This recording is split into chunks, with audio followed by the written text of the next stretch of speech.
So my name is Davey Peoples. I've been drifting for around 4 years now, on and off. I took about a year off to build 2 different cars, an S550 and now this S650 Darkhorse.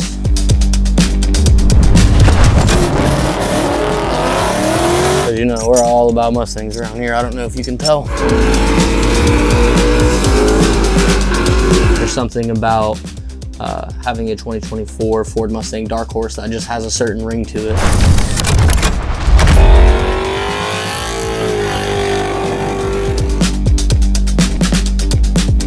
We're at Orlando Speed World. We're going to be using their skid pad to do some testing. This is actually the first time that these 2 cars have been on track together, so I'm excited for that. That's pretty much it. We're going to do some drifting.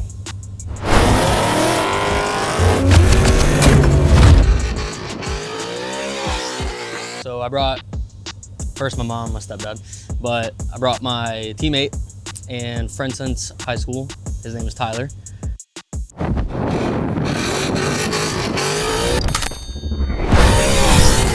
And then a couple of other people from work and other BC Racing affiliates.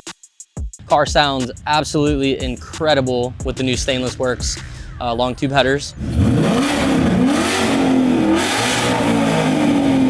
I can actually hear myself drifting now, so I can hear where I'm at in the power band behind other louder cars like my teammates.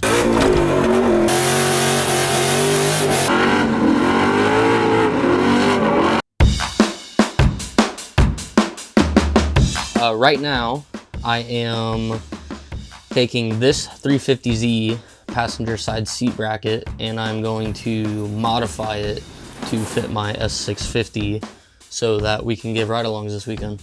We're gonna see if I can make it work. That's a contraption.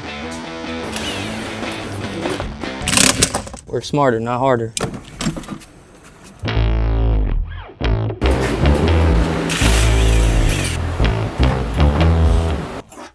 Cut off, wore off. Thought I was gonna get lucky. When you put it on the ground, it's like tilted. It's gonna work though. These are my new work gloves.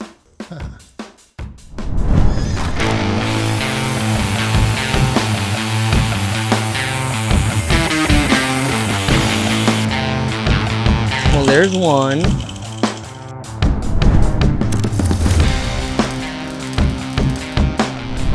Seat install went, I mean, relatively smooth for what we had to do. I mean, we're making a 350Z bracket fit in a Mustang. So about as smooth as that can go.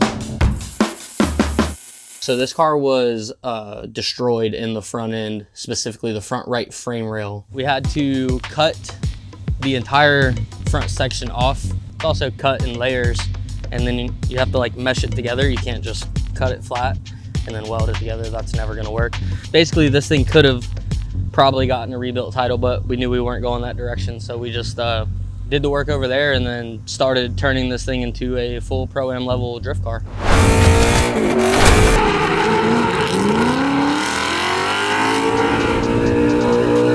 So we're missing a support that I didn't know was a thing. So it's kind of just zip tied on in very drifter fashion, aka I don't give a fuck.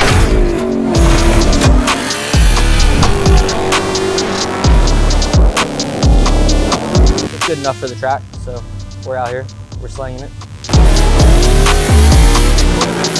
Got some Stainless Works long tube headers. It basically just runs straight down to the high flow cats and then it goes to turn down, so it's dumping just past the tail shaft of the transmission. It's got a cage kits, roll cage, saw belt seats. These come factory with a TR3160 as opposed to the MT82 D4, which is another reason that I really wanted this car. It's got Wisefab angle kit up front. This is actually an i5 Auto House Darkhorse replica bumper. So it's not a true Darkhorse bumper. This is a true Darkhorse though. BC Racing coilover spec'd out by me. It's a pretty simple build. It don't take too much, just suspension and the right wheel fitment, and you're pretty much good to go for drifting.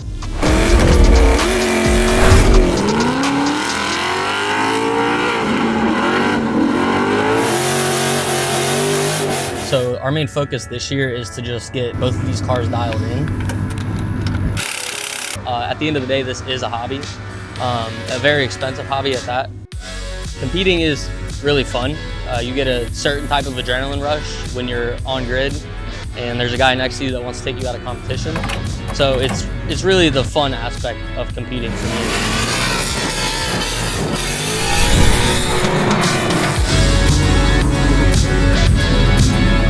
So next time out, we definitely want to make the car look a little better, get them wrapped so we can represent all of our sponsors in a professional way, and just clean this thing up and make it ready to party.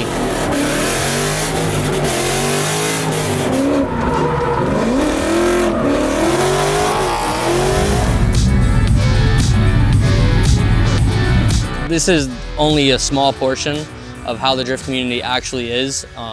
When there's a large event with a bunch of people, it gets even crazier. Drifting is about having fun, and we do that pretty much every time we come out here.